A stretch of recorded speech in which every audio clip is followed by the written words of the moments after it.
ikalimod ang bililhong kontribusyon sa atong mga katiguangan sa paglambo sa katilingban. Tungod kay dako ang ilang papel sa mga kalampusan o kauswagan nga atong natagamtaman karon.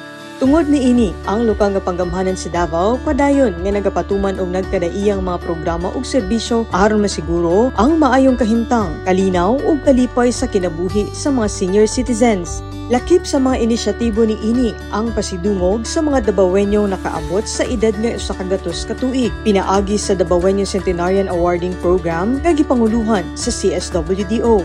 First quarter karong tuiga, adunay tulo ka mga centenarian awardee nga mao sila Lola Candelaria Lozares Quilos gikan sa Barangay Tugbok proper, Lola Jovita Hevero Tecson sa Barangay Vicente Hizon Sr. ug Lola Maria Cain Cainya sa Barangay 5A ning Dakbayan. Niaging Marso 7, naabot ni Lola Maria ang edad nga 100 ka tuig. Kauban ng iyang mga anak ug apo, ilang gidawat ang plaque of recognition ingon man ang insentibo nga nagkantidad og 100,000 pesos. Personal nga gipaabot kini ni Mayor Sebastian Baste Duterte kauban ang labaw sa CSWDO nga si Julie Dayaday sa ilang panimalay. Nakhigimamat og nangumusta sab si Mayor Baste kang Lola Maria ug sa iyang pamilya. Gikan sa City Government of Davao pinaagi sa CSWDO nga ang Davao City aduna tay ordinansa nga paghatag og recognition, pag-honor sa ato ang mga 100 years old na mga Davaoenyos. Samtang mapasalamaton ug malipayon sab si Lola Maria sa insentibo ug pasidungog nga iyang nadawat gikan sa lokal nga panggamhanan.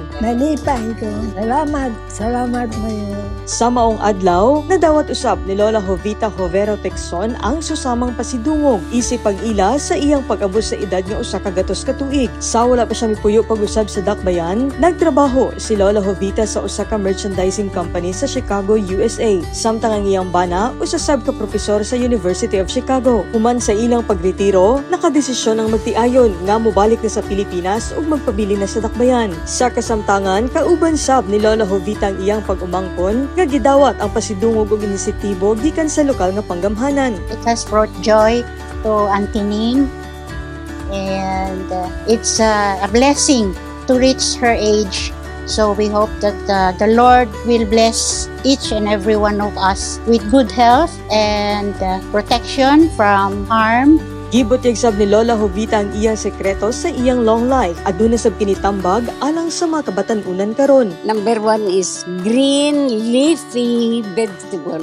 Hindi ko mahilig sa mga squash. Gusto ko dahon. Ang kailangan, iwasan ang mga problema, and that could be done kung mag-isip lang ang mga bata natin na they have so many years to go. Kung agsikasuhin ang buhay, there is beautiful life after working. Gikalipay og gipasalamatan sab ni ini ang iyang nadawat nga pasidungog gikan sa LGU. Maraming salamat. Unexpected, very pleasant surprise. Thank you. Si Lola Candelaria Lozares Quilos usa sab sa mga centenarian. Matud pa kaniya, dako kini nga kahulugan dili lamang alang kanila kundi dili usab sa iyang pamilya. Ilabi na kay usa kini nga pag-ila sa iyang taas nga kinabuhi ug mga kasinatian nga iyang naambit sa komunidad. Kauban ang iyang pamilya, iya sab gidawat ang iyang pasidungog. Ginoo, salamat kayo sa tanan nga nagatabang kadako. Sa tanan na imong kalihukan nga imong ipakita diha sa matag usa ka kasing-kasing nga matinabangon imo kaning gugba o Dios.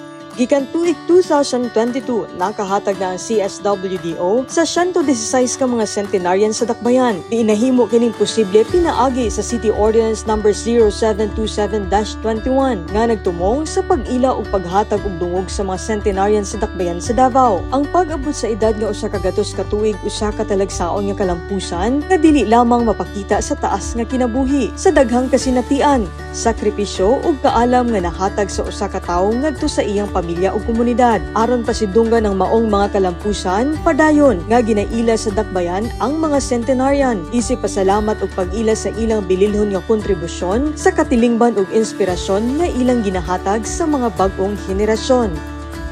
Potpot Maranyon, Padayog, Davao.